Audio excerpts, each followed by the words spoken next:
Life doesn't happen to you. Life happens because of you. And when that shift happens, then people can go forth and really make a difference with a clear, ringing sense of purpose.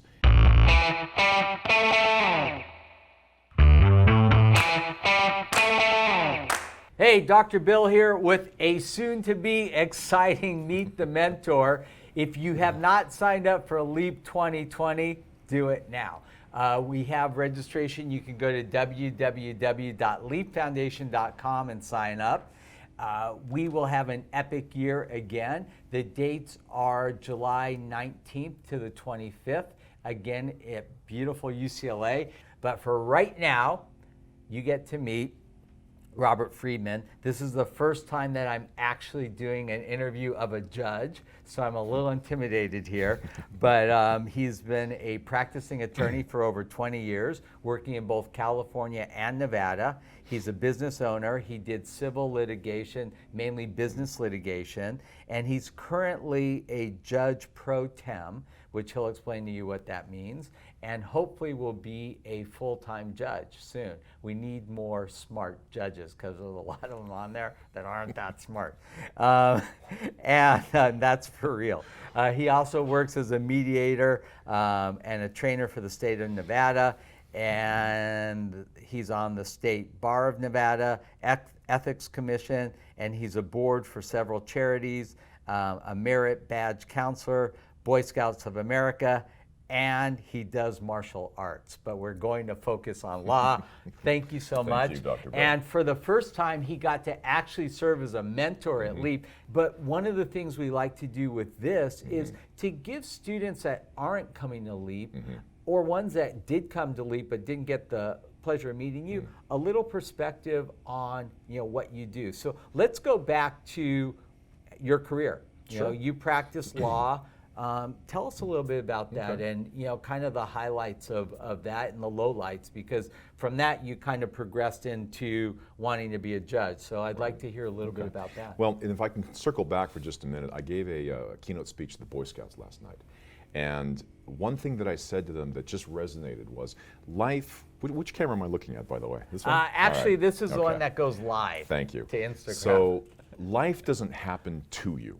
Life happens because of you.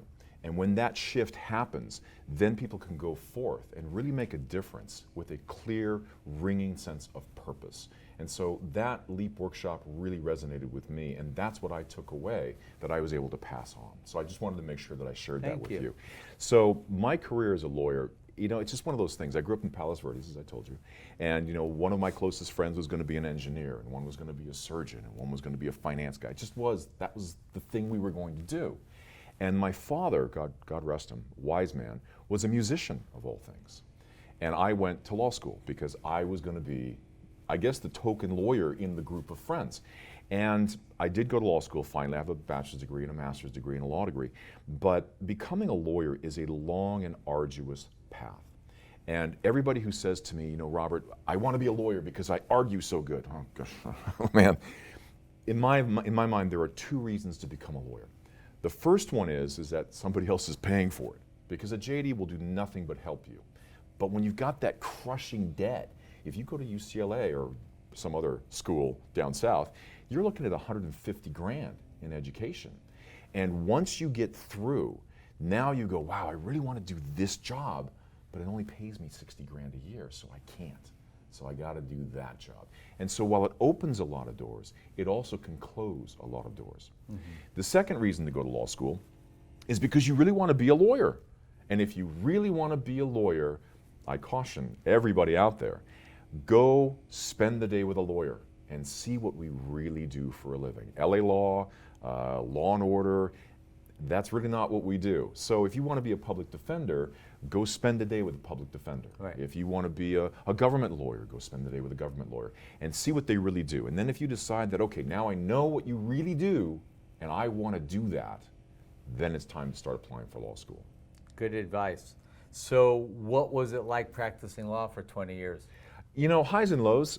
Made a lot of money, lost a lot of money. The practice of law has changed dramatically, and I saw this this great coffee mug. I think think it was in Thailand when I saw it, and it said, "Don't confuse your Google search with my law degree."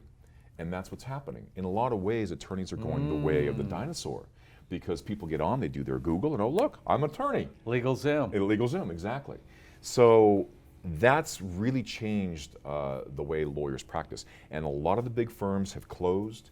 You've got a lot of sole practitioners now. So the practice of law has really changed.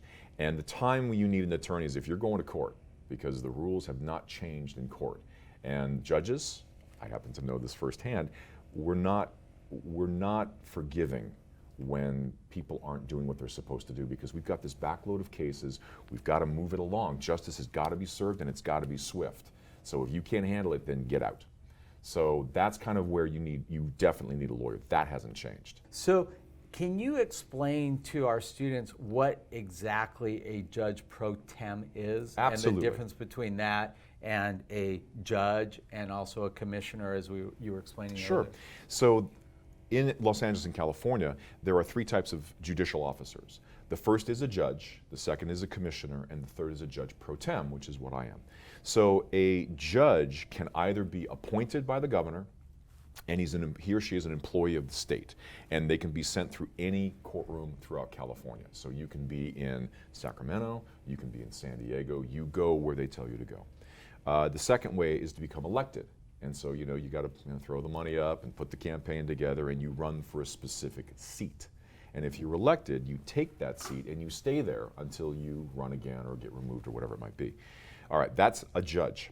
A commissioner, very similar, maybe a little bit less on the pecking order. They don't have quite as many powers, but a commissioner is an employee of the county.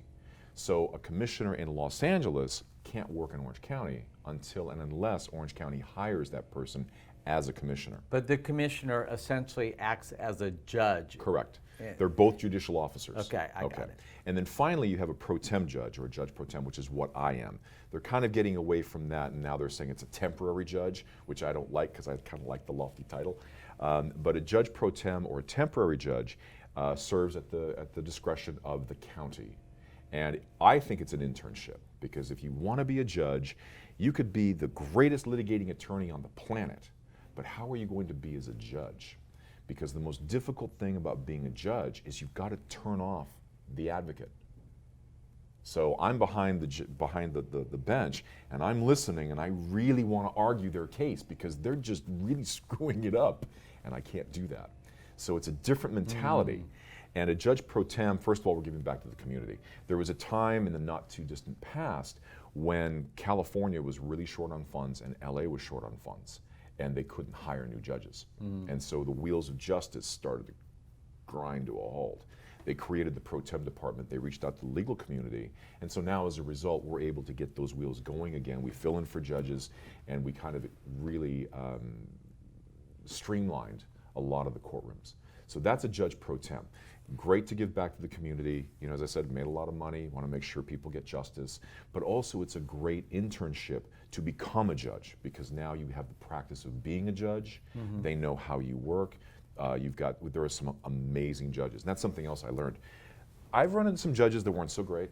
Maybe some were incompetent, maybe some weren't mentally there all the way anymore, but I've also run into some judges that were really phenomenal. They were smart, they were committed, and they genuinely believed in what they did and what they do. And that to me was really eye-opening. So that's the difference between judge, commissioner, Judge Pro-Tem. You have this going on. You also have a little side business that you're doing. Why don't we talk about that for just a sec? So in my youth, I was a K1 prize fighter. I know. I'm so young and pretty, how is it possible? Exactly what we Yeah, were right? all That's thinking. That's what we were thinking. I'm just saying what everybody here is thinking. Okay. Yeah. So 6th grade, I'm in Malaga Cove in Palos Verdes, and my 6th grade PE teacher was Guru Dan Inosanto. You might know the name. Some people do, some people don't. Do you know the name? No. Okay. Dan Inosanto was Bruce Lee's best friend and business partner. Oh, okay. Bruce Lee, we know that name? Yes. That name we know. So Game of Death was the one with the yellow tracksuit. He was doing the nunchucks. Well, Dan Inosanto is the one that taught him the nunchucks. Okay. And Guru Dan Inosanto is, if he's not the foremost martial artist on the planet, he's one of the top 3. Amazing man, amazing mentor to me. So I'm, it's like 75, 76, and I'm training at the Kali Academy in Compton. And Guru Dananasana was my teacher. So we kind of move forward, I get bigger, I get stronger, I get faster, and I start to fight professionally. And this is back, gosh, holy smokes, mid-80s maybe? We're going way back.